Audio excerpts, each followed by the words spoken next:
first event occurred on March 11th, 2025. Our planet has forsaken us. She became fed up with our human atrocities and opened her mouth wide. And she let out a scream.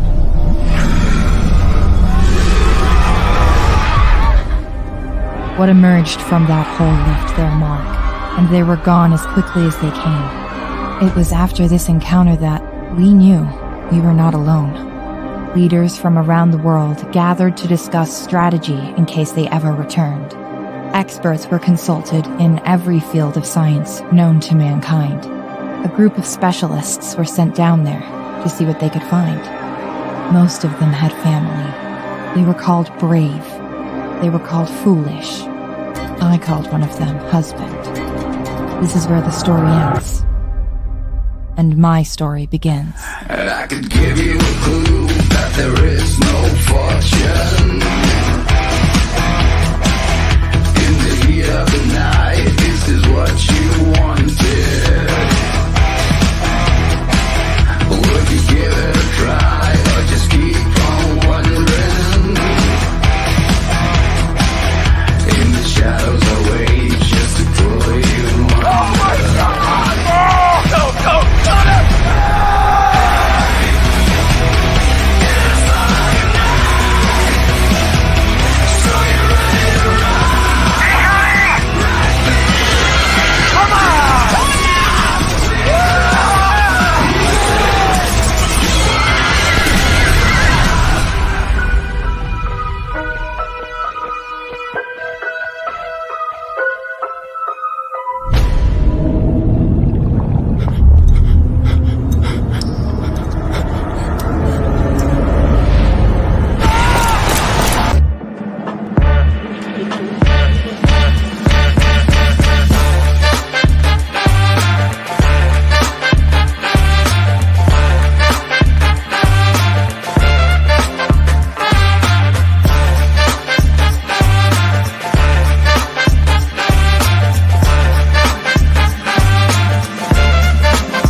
Welcome to another episode. I am actually really excited to have Jonathan Hedrick on today. I don't know too many indie comic writers and people that are being as active. Like he is on Kickstarter and stuff like that, but he's also in the mainstream market, like with the companies he's working with, which is a challenge, and I'm sure it has to be aggravating at times. But man, he's stubborn, like the best creators are. Anyways, we're excited to have him here. I will let Mike introduce him. Jonathan has been very active in the independent comic industry. He has done a number of his own titles. He's published through Scout, Source Point Press, Second Sight Publishing, Freakshow Knight, Space Cadet, Hyper Aware, The Recount. How'd you get in with Scout? I had an opportunity at a convention to speak to James Pruitt, but I showed him some of the artwork I had and the concept of it, and gave me his business card, and he suggested I go on the website and submit it just like everyone else, can do. And I did so, and 2 weeks later, didn't hear back, so I followed up because that's what their website suggested. And then I got an email back, and they said, show us more, and conversations went back and forth for a little while, and then a contract was emailed to me. So now that was back at the end of 2019. So since then, I've signed 2 other books with them: Space Cadet, my all ages book on their Scoot imprint, and Quicksand, which just came out today. Do you do your own art? I wish. I wouldn't be so buried in debt if I could. But no, I hire out the artwork. Thankfully, I've been able to collaborate with a lot of fantastic artists like Deborah Lanchinese, who's the artist on Quicksand. I've worked with Stefano Carticelli a number of times. So I've just been blessed that amazing artists would work with me. You know, Are you paying these guys out of your own pocket? for the most part, yeah, yes. Upfront, you know, either upon pages being completed or half upfront, half later. But majority of them aren't doing artwork for free or waiting till. None of them are waiting for the royalties to kick in. That's for sure. That's just too long of a wait. But occasionally I can get one to wait until the Kickstarter's done, but that's far and few. Have all these books ended up in the black? Yes and no. I guess it all depends on the amount of stuff that you're gonna you know, get granular with and spending. So, for example, like Space Cadet, that book with Stefano and I paid him for the artwork.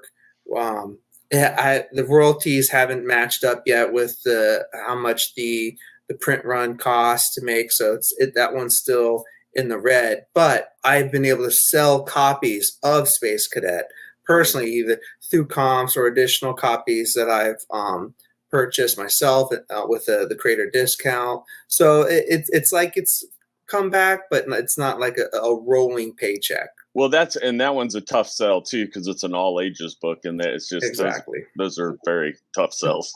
Yes, absolutely. What's Space Cadet about?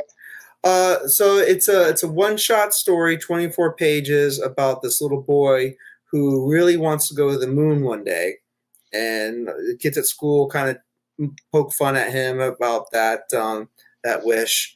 And one night he falls asleep and wakes up on the surface of the moon, and a friendly astronaut gives him a tour and teaches him about how important it is to work hard and you know, do good in school and so forth. And one day he could be an astronaut as well. And it's just a gorgeous book. All pages are splash pages. It's not made to be read like sequential normal comic book story. Right. So we wanted to make it so it's a younger all ages, where they could open it up, and even if they can't read, they could still be like really drawn to the artwork and just be like, wow, look at that. And like grow into the book as years go on. And it's a beautiful book too. Is it all watercolor? It is. Yeah. Stefano did. Yeah. Yeah. Do you have a copy there, JS?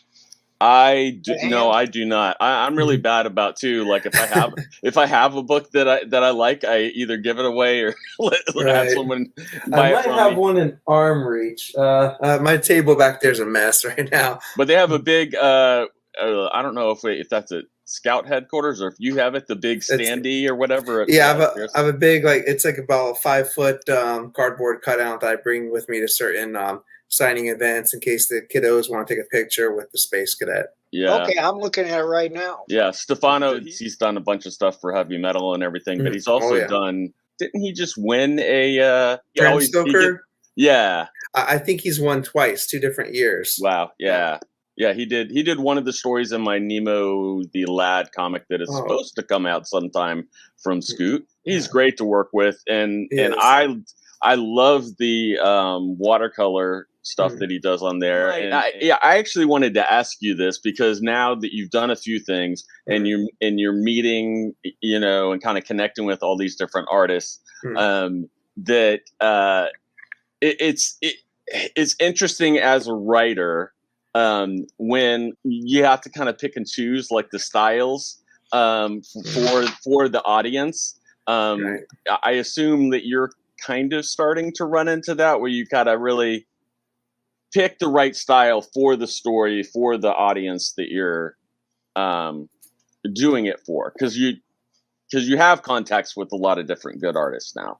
Absolutely. And I wish I could hire them all, but I only have so many scripts available on top of so much, money to pay people for. Right. And I've had some people say, if you have a one shot, I'll do it for you for free. And we can Kickstarter. I'm like, yeah, but I don't have a one shot for you. Right. Yeah.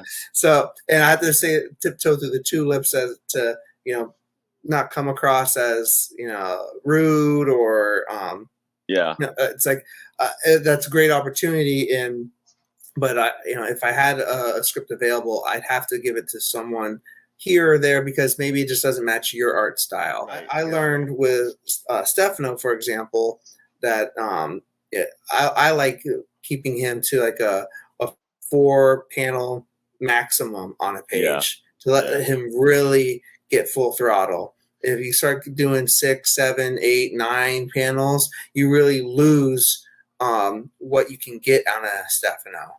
Not to say that he can't do smaller sequential artwork, but I think you get a lot more out of them with larger panels.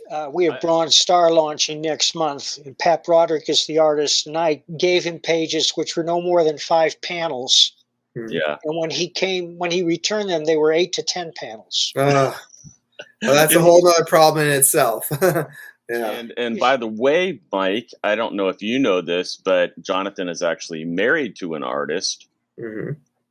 Yep. My wife, Francesca Fantini, is also an Italian artist. Yeah. Yeah. She's best known for a book at Scout called Steak.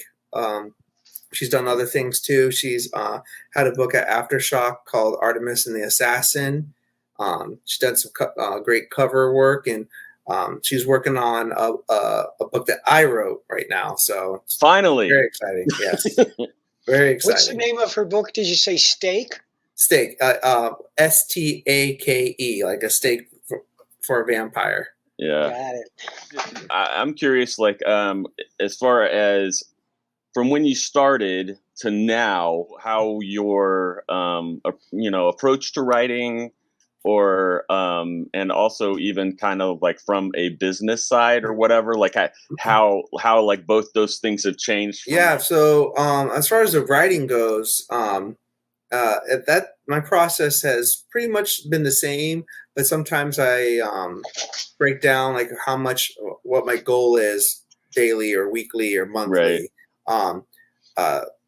Where when I first started, I could do a script in 1 to 2 weeks, but now I'm like maybe I pace myself in 1 page a day, and that's it, or 2 pages a day or something like that. And it all depends on the longer term goals. As far as writing style, that's been the same. I just trying to diversify the storytelling though. I haven't made 2 stories about people with clown masks shooting people just because they voted for. So and I have so many other different types of stories I want to tell that I don't think many of them are going to overlap in they're going to be maybe adjacent to genres, but not the exact same. As far as the business side of it, definitely always growing and learning as a project manager. And when I go into a project, I have a different mindset of where I want this to go, and backup plans, publishers in mind, of course, and what I expect from a publisher too. So I can honestly say there's some publishers that are not on my list anymore that used to be at the very top. Right. I'm fortunate enough now where I feel confident in a mid-size independent publisher, but it comes with different challenges too. Right. Some of them you can't have a cover in 8 pages and submit it to them. Some of them they want based off of a 2-page written pitch, and that's all you can give them, and that's not a lot to impress someone. Right. Especially when you haven't, you don't have a big 2 book to back you up. Are you writing full time? No, I work outside of comic books full time. So it's lack of better words, a side hustle is the comic books right now. What's your job? I'm an X-ray tech. Ah, yep. Nice. Because I work before I started writing professionally. I worked in an orthodontist office. Oh, okay. And half of my job was working in the lab, and the other half was doing X-rays. And records kind of stuff. Yeah. Yeah, I mean, it pays the bills, so I can't get full-time work in writing right now. It would be very stressful, to say the least. I did this X-ray of this guy, and he had a big metal plate in his head. Oh, God. and he didn't know it was in there. Oh. And he was like asking like, so, like I didn't even say anything. I was just like looking at it, and he saw me looking at it. And he's like, "What?" He's like, "What's that big square thing?" I was like, "It looks like a metal plate, like you, like if you were like in the military or something, and you had." And he's like, I don't have a metal plate in my head. You must have hit like, the right part of his brain. Yeah, I was like, I told the doctor, I was like, don't say anything about the metal plate. How is it possible that he didn't know he had a metal plate in his head? I don't know, and this is the thing too. Is it's like because the doctor too. He's like, he's the last patient. There's nobody else's X-ray to confuse it with.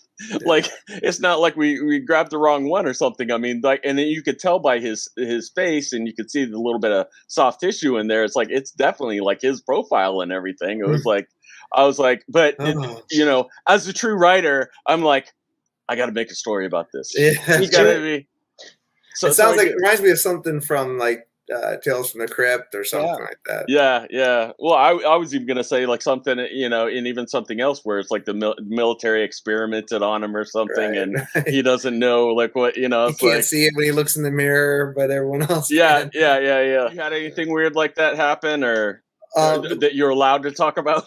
One thing that stands out was when I had to X-ray a dentist who came in that had punctured the hypodermic needle for Novocaine straight through his hand, and like the syringe was still on one side, the needle was poking out the other. And I'll remember that vividly because I couldn't believe a dentist was that bad at like injecting Novocaine that it went through their other hand. Like, why was your other hand even that close? Right.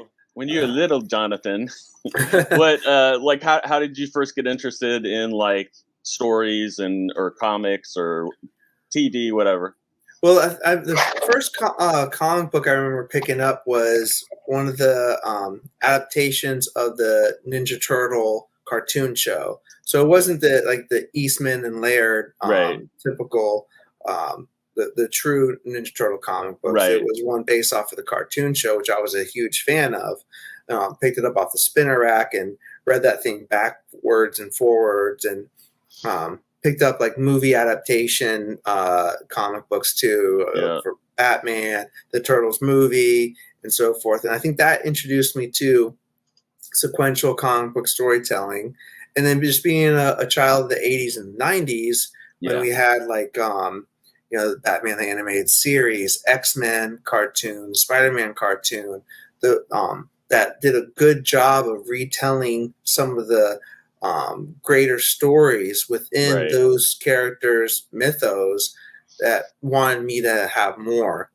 So, you know, I wanted to know more about, you know, Robin's origin and more about Days of the Future Past and Venom and things like that. But, you know, you only got so much in that 30-minute episode.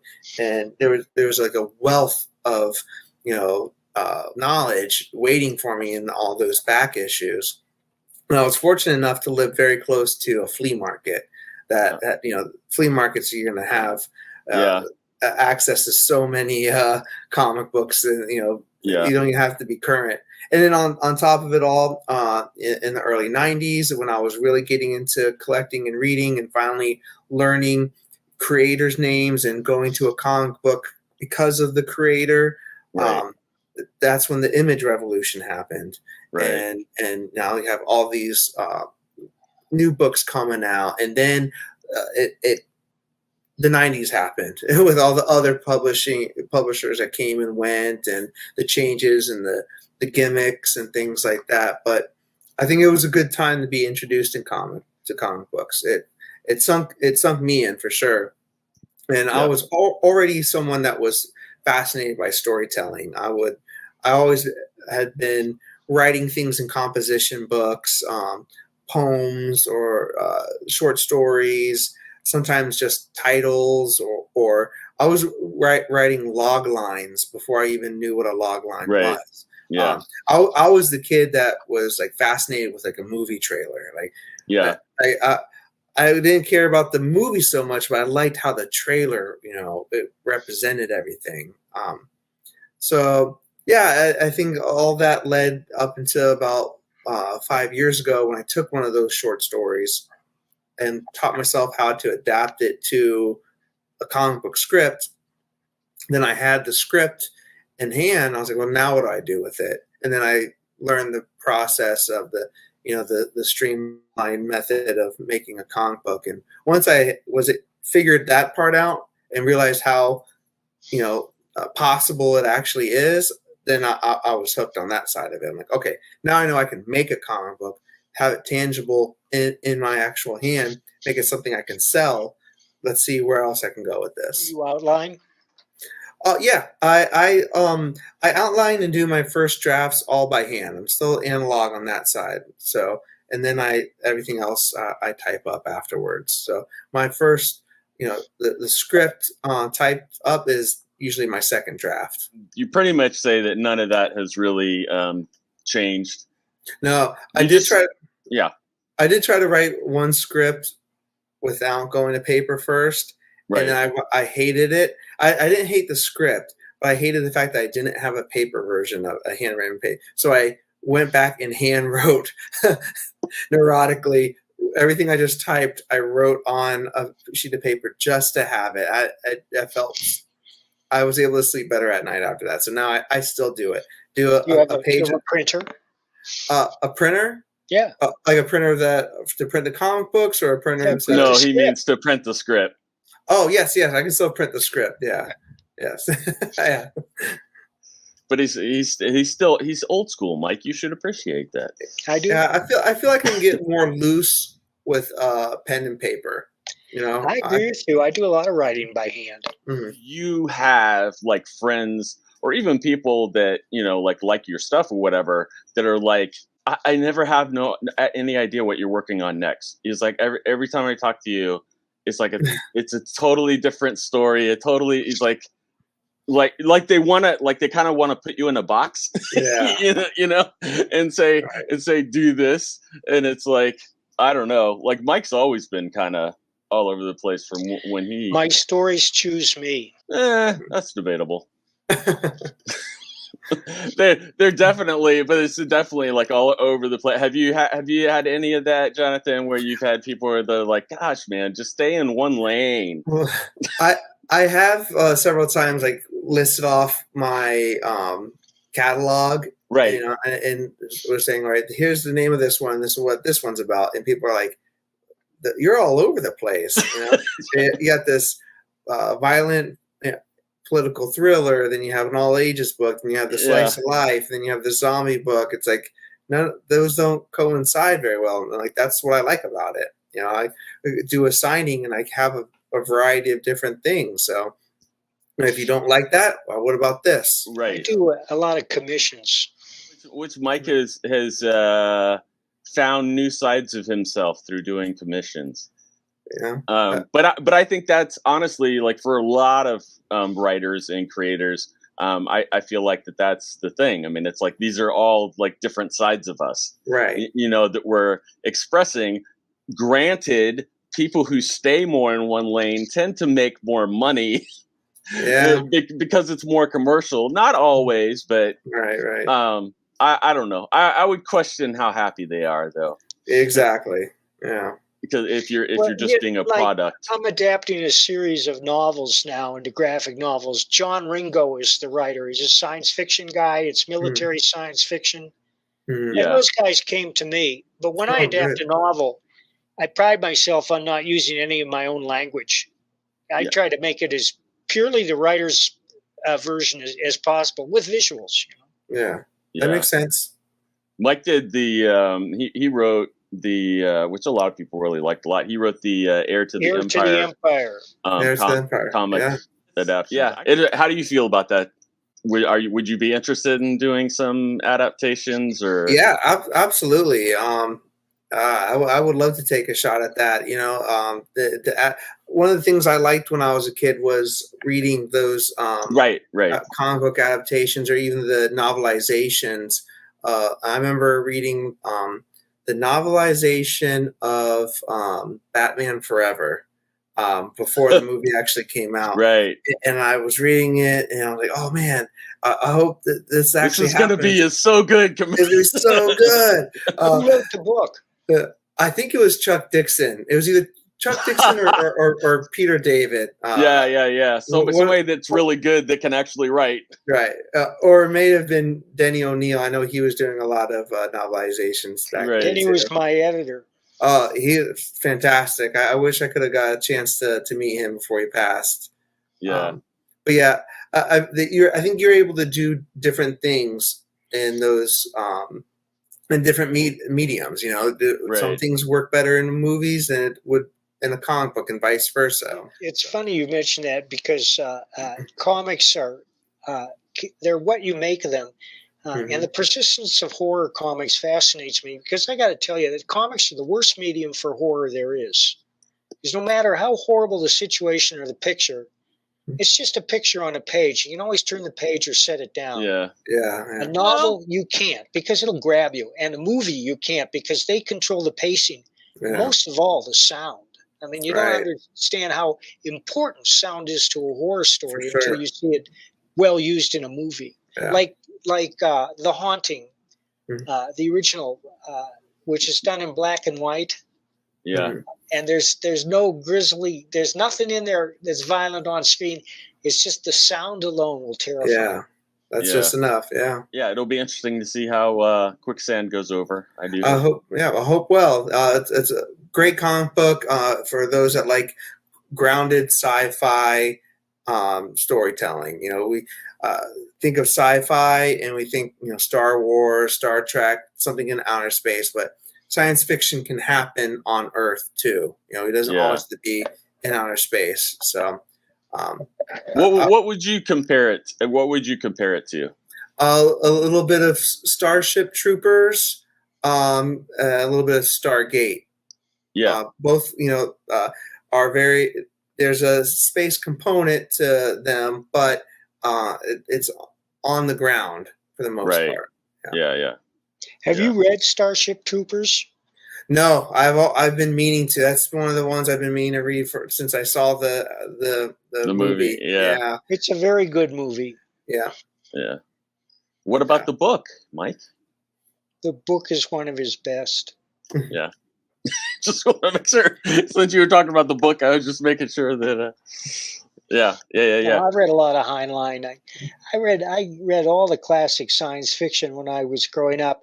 I haven't read science fiction in a long time. I'm drawn to crime fiction and historical fiction and straight history.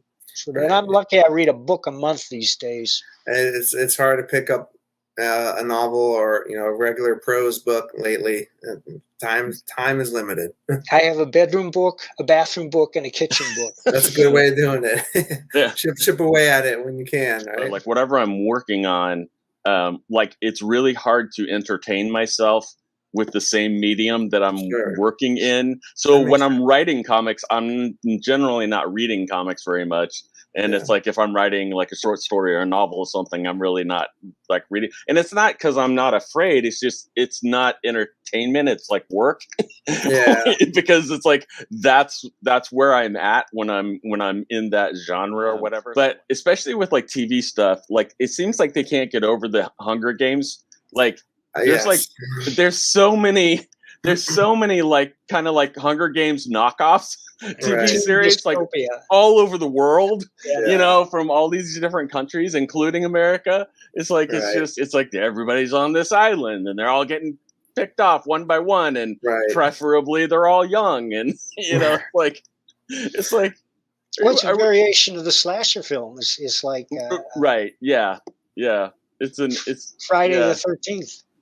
Oh yeah, I know you're looking forward to Meg too. Yeah, it's just gonna be fun, Mike. Yeah. It's gonna be an Indiana Jones movie. I hope so.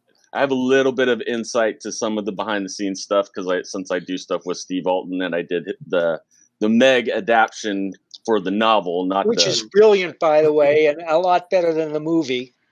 Yeah, well, and that's what and he has said that too. But at the same time, too, like Mike, you've had so many things that have been talked about becoming movies or TV shows. It's like it's a miracle when it actually happens. Yes. So like Steve is very grateful to have anything on the screen, you know, and that's his thing. He's like, man, I've been working at this for so long. He's like, I kind of hate it when people bash it. He's like, I get it because they're like my fans and they like my story, just like if they did Quicksand and they totally changed everything about it. Right. You know, I'll tell you, the cast was like so freaking excited. Like after they got done filming, I mean, they're like, this movie is gonna be like, I mean, they were hyped up. And some of the last times where I actually heard that kind of like behind the scenes from like a cast and stuff was like when the first Iron Man movie came out. Are you talking Meg 1 or Meg 2? Meg 2. I don't know that. I hope Steve isn't watching this. I don't know that I'm going to see it in the theater. I would love to. I don't blame you because he can get it at home. They start streaming this stuff as soon as it's released. I know. Yeah, well, now that they're making the TVs bigger too, it's like you can have your home theater. Right. So if you had one of your things made into a movie or TV show, which one would you? I would say Dream Master, which is the book. Oh yeah, got to talk about that. That's another one that's that one from BlackBox. I think would look so cool because it takes place 99% in like the dream world, and it has this real dreamscape look to it. So I think it would be very cinematically appealing. Like the audience could enjoy what could be adapted to a big screen with a book like that. So that one I would push the most. Tell us more about the story for that. So Dream Master is about this unsung entity who protects us in our dreams from our nightmares, because in this world you could actually die in your nightmare. And you're being chased by a werewolf and he stops a werewolf, and then you wake up and you have no idea he did that. Like no idea that your life was almost at risk. So I pitched that book a lot as imagine Freddy Krueger but a good guy. Right. So that's like the elevator pitch for that book. So issue 5, I believe, landed in comic book shops today after many pushes. I think it started off as being a March release, but that ends the first volume. I've already written the second volume for BlackBox, and they've given me a green light to write the third volume, which is really great because BlackBox, that's hired writing. It's not my IP. I don't pay for the artwork. I get a page rate, and it goes to the direct market. So what good deal for me. And is it going to be the same art team and all that on the other volumes, or that's the plan? I think that's what we're waiting for. Luigi Baricelli, the artist on the first volume, I think he just had to take a hiatus for another project, but then he'll be back up and running for the second volume. And that has really good art and everything too. Oh, he's so fantastic. The amount of detail he puts in every square centimeter. I can't take any credit for the majority of the art direction. That's one of the beautiful things about comics when you work with a good artist and they make you look really, really smart. Exactly. Kudos to you for paying your artists and everything through Kickstarter and different. I mean, it's just becoming the way that things are, even for people that are introverts and like a lot of comic creators are. But it's just the way that everything's going. I mean, ultimately it's good and allows more freedom and independence and everything. But at the same time too, it's like, you got to kind of wear all the different hats. And be the loudest person on the internet. It's not easy. And it's and I don't even know how many. I'm assuming most of our audience knows, but like the number one thing that's funded on Kickstarter are comics. So that's where the most competition is. So it's extremely hard to get noticed and stuff on there, especially if you don't have like a huge name or anything that is attached or a very sexualized book, right, like that. If it's not crazy violent or crazy sexual, Yeah. and you know, then it's like, yeah, you're gonna have. It's You're gonna gonna be have tough. only, but I say that because, and this has even come out from some of our other guests and things, but also just in the regular comic news. I mean, there's people that like Marvel still owes money to from like over Oh, a yeah. year ago, and it's like, I mean, granted, so that's the great thing about like independent, like people like you and Mike and me and others that are doing things on Kickstarter. I mean, you are actually helping the artists and people Right. make money, because the big companies are not giving it to them unless they're like a superstar or something like that. Right. But even a lot of them are getting pretty disgruntled. They're just a little not too willing to talk too publicly about it. But a Exactly. lot of them, you know, they can't live if they're not getting, you know, if it's taken like over a year to get paid. I mean, Yeah. that's just it's insane. At least they know. It's like, yeah, that you know, they're going to get the money from the Kickstarter or whatever, and Right. so there are a lot of great artists like willing to do stuff like that. Yeah. It's not a thing to shake your finger at. There's definitely money that can be made. There can be money that can be lost in it too. Oh yeah, Just like there can be money getting in a partnership with a publisher, and you can also lose money with getting a partnership with the publisher too.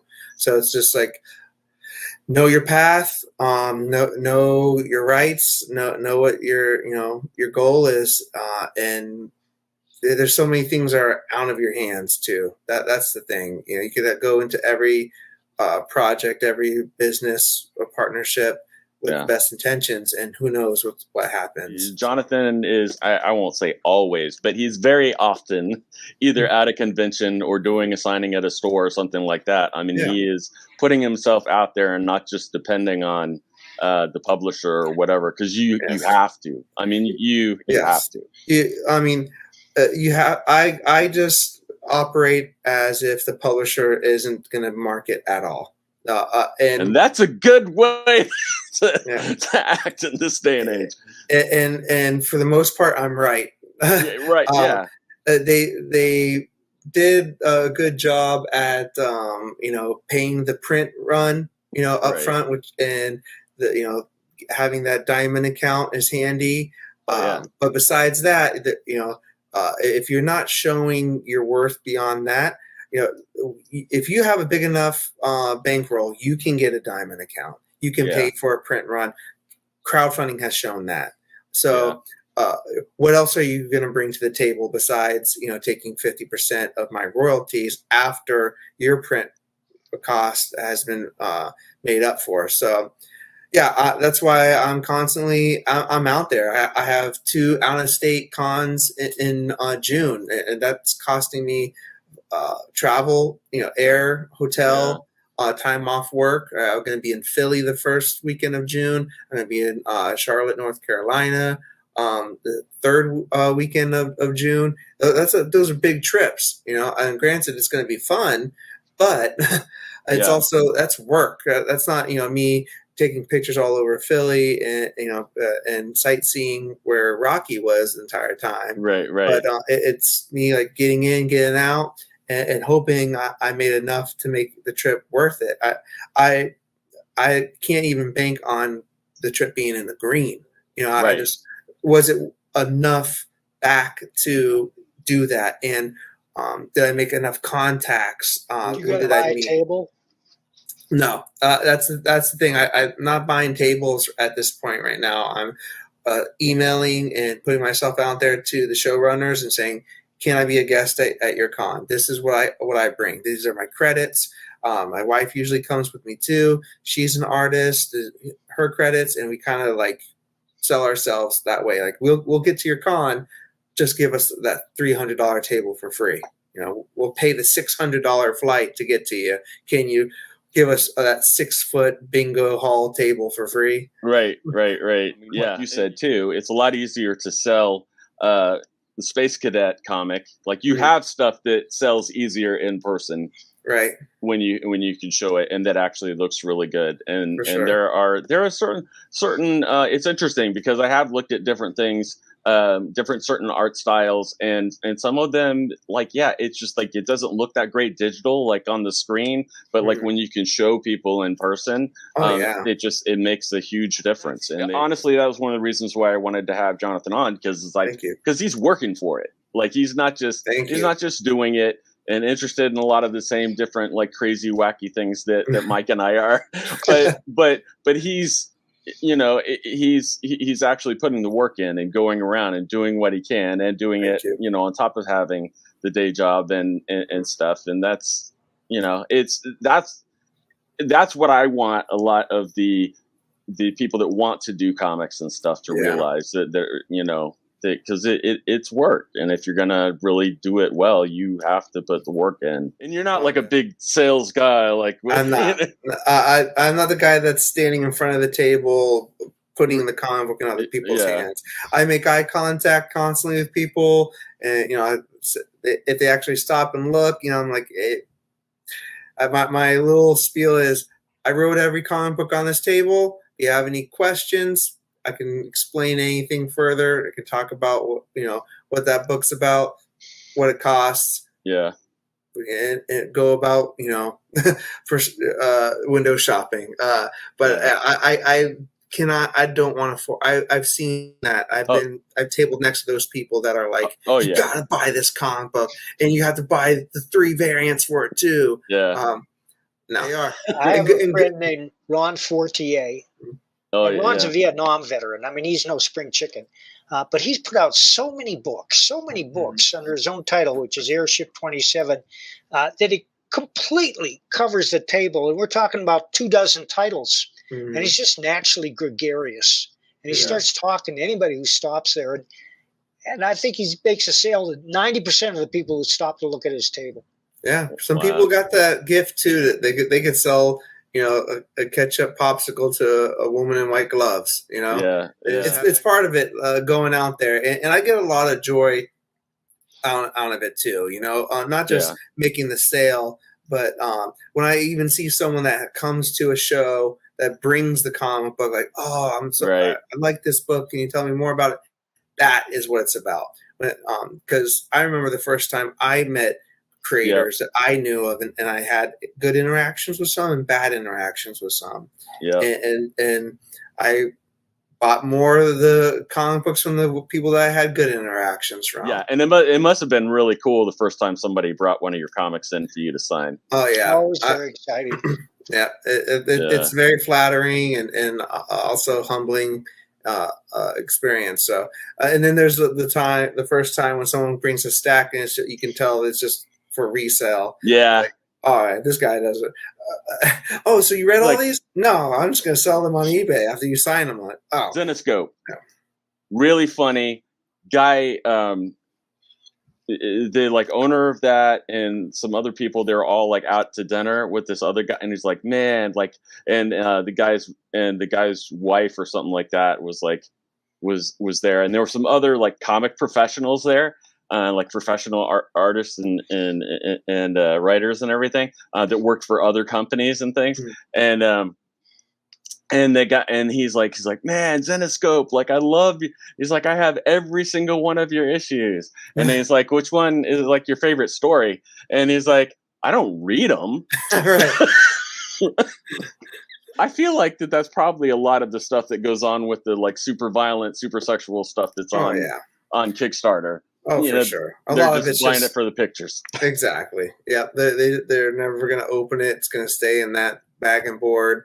But I mean, there's a place for that. The comics have survived as long as they have because, you know, just the collectability of it. So I'm not knocking that either. I know if people like artwork, that's great. You know, is there a good place to see your wife's artwork? Yeah, I would say follow her on Instagram. She's very active there, and she has a link to her portfolio too, her the website that she has some different things on. But yeah, follow her on Instagram, Francesca Fantini, and yeah, she's always promoting herself well. So it's a good place to see all of her artwork. And she'll post things that are for sale when her commissions are open too. She'll promote that. So, are you selling stuff on your website too, I- or do you yep. just have links to other? I have a web store on my website. Yep. Yeah. And so I kind of just put things up sporadically on there. Do sales from here sometimes, but there's also links on my website to the publisher's web stores too. So you can get to the Recount web store on Scout. You can get to Dream Master's web store on BlackBox Comics and so forth. Yes, I have a Substack. Yep. The bi-weekly email newsletter. Just kind of talk about whatever, I've been writing and some of my other interests here and there. Just a fun little thing to do. It's also another form of promotion too. Yeah, and it's a good way for them to keep up with when you are going to have a Kickstarter, exactly, or an appearance or whatever. But yeah, it's definitely good to give them a heads up for. Some people still like email newsletters. There's still a strong. It's really weird. There are people that do. Yep, I think it has to do a lot with just how crowded social media is. If you get someone in a 5-minute read of a email newsletter, there's nothing wrong with that. Yeah, it's doing better than me. I keep trying to make myself do that. Well, I got a wife that reminds me. Yeah, I'm sure it's not easy. Okay, well, it was great having you. Any last things that you need to share? Anything, or you? No, I think we covered a lot. I really do appreciate you having me on. I thank you both. Thank you, Jonathan. You're welcome. The first event occurred on March 11th, 2025. Our planet has forsaken us. She became fed up with our human atrocities and opened her mouth wide. And she let out a scream.